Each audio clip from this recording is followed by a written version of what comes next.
ഓം ശ്രീനാരായണ പരമഗുരവേ നമ. എല്ലാവർക്കും നമസ്കാരം. നാം ഇന്നിവിടെ വിചാരം ചെയ്യുന്നത് ശിവപ്രസാദ പഞ്ചകം ശ്ലോകം 5. നമുക്ക് ആ ശ്ലോകമൊന്ന് ശ്രവിക്കാം. കനിവെന്നിലിരുത്തി അനങ്കരസക്കനി തട്ടിയെറിഞ്ഞു കരം കഴുകി തനിമുക്തി പഴുത്തു ചൊരിഞ്ഞൊഴുകും കനകക്കൊടിയെ കഴലേകുക നീ.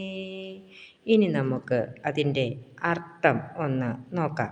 ഭഗവാന്റെ കാരുണ്യം എന്നിൽ ചൊരിഞ്ഞ് കാമദേവൻ്റെ പ്രവൃത്തികൾ കൊണ്ട് ഉണ്ടാവുന്ന രസപ്പഴം എൻ്റെ കയ്യിൽ നിന്നും തട്ടിയെറിഞ്ഞ് എൻ്റെ കരങ്ങളെ ആ മാലിന്യത്തിൽ നിന്നും മുക്തമാക്കി ആ സ്ഥാനത്ത് ശുദ്ധമായ മുക്തിയാകുന്ന പഴം ചൊരിഞ്ഞുകൊണ്ടിരിക്കുന്ന സ്വർണവള്ളിയാണ് അവിടുന്ന്.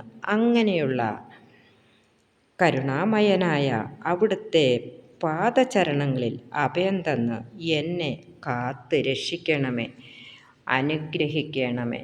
ഓം നമ ശിവായ. ഓം ശ്രീനാരായണ പരമഗുരവേ നമ. ശിവപ്രസാദ പഞ്ചകം സമ്പൂർണ്ണം.